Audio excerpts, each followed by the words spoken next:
नमस्कार दोस्तों, मैं डॉक्टर मनीषा तनेजा पाहूजा आप सभी का स्वागत करती हूँ अपने चैनल एडू फर्स्ट पर। दोस्तों, तैयारी सीटेट की के अंतर्गत जो विषय लेकर के आज मैं उपस्थित हुई हूँ वो है भाषाई कौशल, लैंग्वेज स्किल्स। इसमें हम दो भाषाई कौशलों की बात करेंगे, श्रवण और वाचन। तो आइए शुरू करते हैं। सबसे पहले बात आती है कौशल किसे कहते हैं। कौशल अर्थात स्किल, स्किल कैसे कहते हैं। तो यहाँ पर आप शब्द देख रहे हैं, कुशलता, दक्षता, निपुणता। किसी भी कार्य में जब हम कुशल हो जाते हैं तो वह हमारी कुशलता कहलाती है। दक्ष हो जाते हैं, दक्ष होना भी दक्षता में जो है दक्ष होने से संबंधित है। दक्ष होना यानी उसमें पारंगत हो जाना, निपुण होना, उसमें तब पारंगत हो जाना। किसी भी एक्टिविटी में, कोई भी काम को अगर हम एक्टिविटी को हम सीख रहे हैं और कुछ उसको सीख कर अगर हम उसमें ट्रेंड हो जाते हैं, प्रशिक्षित हो जाते हैं, कुशल हो जाते हैं, तो वो हमारा कौशल बन जाता है। जैसे मान लीजिए कि हम एक माइक्रो टीचिंग जब हम करते हैं तो उसमें पाठ प्रस्तावना कौशल होता है कि पाठ की प्रस्तावना कैसे प्रस्तुत करनी है, यानी पाठ को इंट्रोड्यूस करने कैसे करना है लेसन को। तो वो भी एक तरीके से आप उसको भी आप सीखते हैं। तो ये जो कार्य है, पाठ को कैसे प्रस्तावित किया जाए या उसको कैसे इंट्रोड्यूस किया जाए, तो इसको भी बार बार करके आप इसके जो कंपोनेंट्स हैं, जो इसके में नेक घटक हैं, उनका ध्यान रखते हैं। और आपको फिर एक बार बार प्रैक्टिस करने पर, अभ्यास करने पर आप उस कार्य में निपुण हो जाते हैं, दक्ष हो जाते हैं, कुशल हो जाते हैं। तो उसे कहा गया है उसके पाठ प्रस्तावना कौशल। तो इस तरह से कौशल किसे कहते हैं। कौशल किसी भी कार्य में कुशलता, दक्षता तथा निपुणता को कहा जाता है। इसके बाद भाषाई अभिव्यक्ति की बात करें कि भाषाई अभिव्यक्ति अगर करनी है, भाषा के माध्यम से अभिव्यक्ति करनी है, तो मुख्य रूप से दो अभिव्यक्ति हमारे सामने आती है। एक है मौखिक अभिव्यक्ति और दूसरा है लिखित अभिव्यक्ति। मौखिक यानी कि ओरल, हम ओरल जब हम अपने आप को एक्सप्रेस करते हैं तो उसमें दो तरह के कौशल है, श्रवण और वाचन कौशल। श्रवण कौशल आपका सुनने से संबंधित है और जो वाचन कौशल है वो आपका बोलने से संबंधित है। तो ये मौखिक अभिव्यक्ति के अंतर्गत आते हैं। और लिखित में आते हैं पठन और लेखन कौशल। पठन पढ़ने से संबंधित है, लेखन लिखने से संबंधित है। तो आइए इन्हीं कौशलों को ध्यान में रखते हुए आगे बढ़ते हैं और देखते हैं कि जिनकी हम बात करने वाले हैं आज मौखिक अभिव्यक्ति की, श्रवण और वाचन कौशल के अंतर्गत, तो उस पर चर्चा करते हैं। भाषाई कौशल 4 हैं, श्रवण, वाचन, पठन, लेखन। श्रवण सुनना, सुनने के बाद बोलना, बोलने के बाद पढ़ना, लिखना, ये भाषाई कौशल है। अब बात आती है श्रवण कौशल की। अगर हम बात करें तो ये जो श्रवण कौशल है इसके बारे में अगर हम संक्षिप्त रूप में थोड़ा सा देखें, लिसनिंग स्किल इसे कहा जाता है। तो कोई भी वाचन है उसको सुनना है और सुनकर अगर हम उसका अर्थ और उसको भाव समझने की जो क्रिया होती है वो श्रवण कौशल कही जाती है। या कह सकते हैं कानों के द्वारा जो हम ध्वनियाँ ग्रहण करते हैं, मस्तिष्क द्वारा उनकी अनुभूति करते हैं, उसका प्रत्यक्षीकरण करते हैं, वही श्रवण कहलाता है। और मौखिक भाषा के माध्यम से अभिव्यक्त जो भाव और विचार हैं उनको सुनकर समझना ही हमारे श्रवण कौशल के अंतर्गत आता है। श्रवण कौशल के मुख्य आधार बताए गए हैं, जैसे कि इसके लिए क्या आधार आवश्यक है कि सुनने वाले की जो श्रवण इंद्रिय है वो सामान्य होनी चाहिए, क्रियाशील होनी चाहिए। फिर जो भाषा की ध्वनियाँ हैं उससे, भाषा की ध्वनियों से शब्दों का बोध होना चाहिए। फिर जो सुनने वाला है ध्वनियों के प्रति सजग हो और उन्हें समझने का प्रयास भी करें। फिर सुनने में रुचि तो आवश्यक है ही है, तो सुनने में रुचि की तत्परता और एकाग्रता होनी अति आवश्यक है। फिर ध्वनियों से जो भाव और विचार संप्रेषित किए जा रहे हैं उन्हें जो श्रोता है वो उसे बोधगम्य भी कर सके, समझ भी सके उसे। ध्वनियों के साथ बोलने वाले के हाव भाव से भी उसकी अभिव्यक्ति का अनुमान लगा सकते हैं। फिर वाचन की प्रभावशीलता को सुनने के आधार पर आकलन किया जाता है, जो कि वक्ता कहना चाहता है श्रोता उसको शुद्ध रूप में बोधगम्य करता है या नहीं करता है। तो ये थोड़ा सा इसमें आधार के रूप में कार्य करते हैं। श्रवण कौशल के विकास की बात करें तो पूर्व प्राथमिक स्तर पर कैसे हो सकता है इसका विकास? बच्चों को हमें अधिक सुनने के अवसर प्रदान करने चाहिए। पूर्व प्राथमिक स्तर एक तरीके से आप मान सकते हैं कि नर्सरी केजी के बच्चे हो सकते हैं, प्ले में जाने वाले बच्चे हो सकते हैं, उसके बाद ही, क्योंकि पहली कक्षा से प्राथमिक स्तर माना जाता है। तो ये पूर्व प्राथमिक स्तर पर श्रवण कौशल का विकास, नई जो शिक्षा नीति आई है उसमें जो पूर्व प्राथमिक है वो कक्षा 2 तक उसे पूर्व प्राथमिक माना गया है। तो यानी नर्सरी केजी जो भी है, नर्सरी केजी कहीं पे, क्योंकि अपर केजी लोअर केजी 3 साल का भी ये पूरा प्रोसेस रहता है, कहीं 2 साल का रहता है, तो वो भी 3 या 2 वो साल, और पहली और दूसरी ये पूर्व प्राथमिक स्तर पर नई शिक्षा नीति में बताए गए हैं।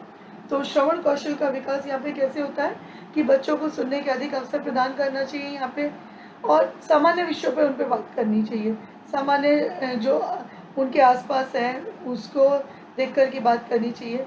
बच्चों को रुचिकर और छोटी छोटी कहानियाँ सुनानी चाहिए, रुचिकर और छोटे छोटे गीत सुनाए जाने चाहिए। यूट्यूब तथा सोशल मीडिया पर उपलब्ध जो कविताएं हैं, जी हाँ, आजकल ये बहुत ही कारगर सिद्ध हो रहा है लॉकडाउन के समय में तो बहुत ज़्यादा, कि जो यूट्यूब है, सोशल मीडिया है, यहाँ पर जो कविताएं, कहानियाँ, गीत इत्यादि हैं उनके माध्यम से भी बच्चे बहुत अच्छे से सीखते हैं। तो इसको भी हम एक STLM यूज़ कर सकते हैं। फिर इसके बाद हम श्रवण कौशल का प्राथमिक स्तर पर अगर बात करें तो कैसे विकास होता है, तो जो पूर्व प्राथमिक में किया वो तो चीज़ें चलेंगी, उसके साथ ही हम ऐड ऑन कर सकते हैं कि बच्चों को उनके स्तर के अनुसार नाटक दिखाए जाए। फिर चित्र का वर्णन आप करें, आप स्वयं एज अ टीचर चित्र सामने होकर जैसे रख करके बच्चों को प्रदर्शित करके आप उसका वर्णन कर सकते हैं, तो बच्चे सुनेंगे उसे और उन्हें भी पता चलेगा कि किस तरह से चित्र वर्णन किया जाता है।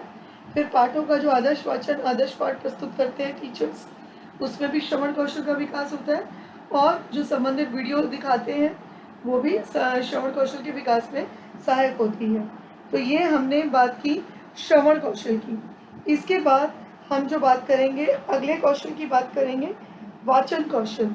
वाचन यानी कि स्पीकिंग स्किल।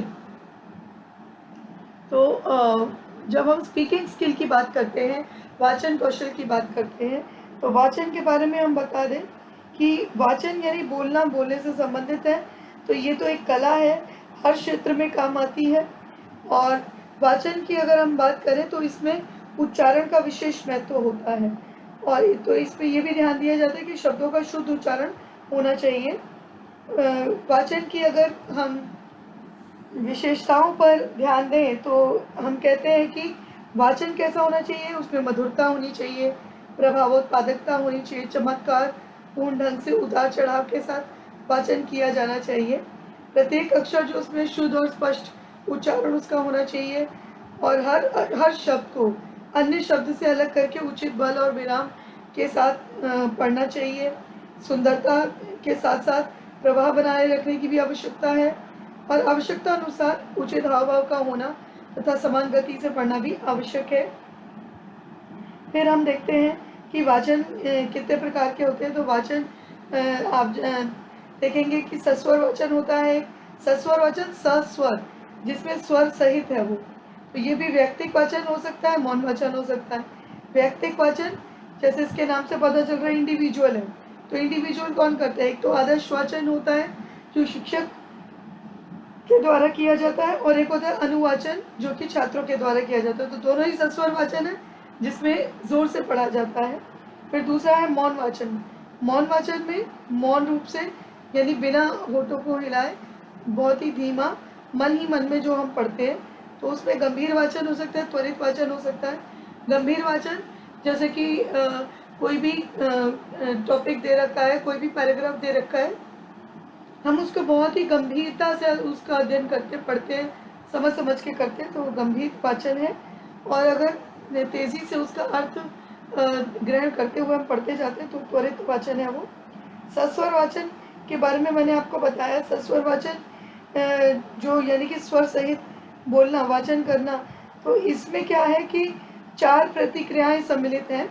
पहला, सबसे पहला कि लिपिबद्ध अक्षरों को देखा जाता है। इसमें जो भी लिपिबद्ध अक्षर है उनको देखना होता है, फिर देख करके पहचानते हैं, फिर जो शब्द दिए हैं शब्दों को समझते हैं और उसका उच्चारण करते हैं, फिर साथ ही साथ उसका अर्थ ग्रहण भी करते हैं। तो ये सस्वर वाचन के अंतर्गत आता है। और जब व्यक्तिक वाचन की बात आती है, तो व्यक्तिक वाचन जैसे कि हमने बताया कि आदर्श वाचन भी है, अनुवाचन भी है। तो आदर्श वाचन जब अध्यापक करता है तो उनको भी ये ध्यान रखना चाहिए कि जिस तरह से वो पाठ पढ़ेंगे वैसे ही बच्चे भी वैसे ही पढ़ेंगे, क्योंकि उस समय जब एक अध्यापक पढ़ रहा है तो जो शिष्य है, छात्र है, उसके श्रवण कौशल का विकास हो रहा है, तो जैसा सुनेगा वो वैसे ही पढ़ेगा। तो यहाँ पे ये भी ध्यान देना आवश्यक है कि शिक्षक जो पढ़ रहा है ध्यान से बच्चे को सुनना है, मात्राओं का ध्यान देना है और पुस्तक को भी ठीक से पकड़ना है, पुस्तक को सीधा पकड़ना है, मोड़ के नहीं पकड़ना, और खड़े होने का ढंग भी आपका सही होना चाहिए, आँख से पुस्तक की दूरी भी उचित होनी चाहिए। तो इन सब चीज़ों पे ध्यान देना चाहिए। उच्चारण के पे भी बच्चे के ध्यान देना चाहिए, लेकिन अनावश्यक बच्चों को रोकना उचित नहीं है कि मान लीजिए गलती करता है अनुवाचन के दौरान, तो उसे रोकना नहीं है। आप उसकी जो गलतियाँ उसे बोर्ड पर लिख दीजिए और उन गलतियों को आप अशुद्ध उच्चारण जो आप अशुद्धि संशोधन कराते हैं उसमें उसको शुद्ध करवा सकते हैं। फिर इसके बाद आती है बात सामूहिक वाचन की, जिसे समवेत वाचन भी कहते हैं। तो सामूहिक वाचन सामूहिक रूप से किया जाता है, जैसे कविताएं इत्यादि होती हैं, तो वो बच्चों को एक साथ गवा सकते हैं, गाने को कह सकते हैं, उसका सस्वर पाठ करने को कह सकते हैं। फिर मौन वाचन, जैसे कि मैंने आपको बताया कि बिना होठ हिलाए चुपचाप पढ़ना, इसमें गंभीर वाचन और त्वरित वाचन है। तो ये इस तरह से हमने वाचन की, वाचन कौशल की बात की। पूर्व प्राथमिक स्तर पर अगर हम वाचन कौशल की बात करें तो हमें बच्चों को विचार अभिव्यक्ति की स्वतंत्रता प्रदान करनी चाहिए। हम उनको विचार अभिव्यक्त करने दें अपने, क्योंकि जितना मौका देंगे उनको, जितना अवसर प्रदान करेंगे, वो अधिक से अधिक अपने विचारों की अभिव्यक्ति करने में सक्षम हो पाएंगे, तथा साथ ही साथ वो आत्मविश्वास भी उनके अंदर आएगा। फिर उनके स्तर और रुचि के अनुसार उनके विषयों पर उनसे बातचीत करनी चाहिए, उनसे पूछना चाहिए, क्योंकि अब उनके बोलने की बारी है तो उन्हें बोलने देना चाहिए, उनसे कहानी सुननी चाहिए, कविताएं सुननी चाहिए। इन सब के साथ ही साथ जब प्राथमिक स्तर पर वाचन कौशल की बात करें तो ये सारी चीज़ें तो है ही, साथ में प्राथमिक स्तर पर बच्चों को आपस में वार्तालाप करने के स्वतंत्र अवसर प्रदान करने चाहिए। बच्चों ने कहानियाँ याद की हैं तो वो सुनाएं, गीत याद किए तो वो सुनाएं, चित्र वर्णन करें।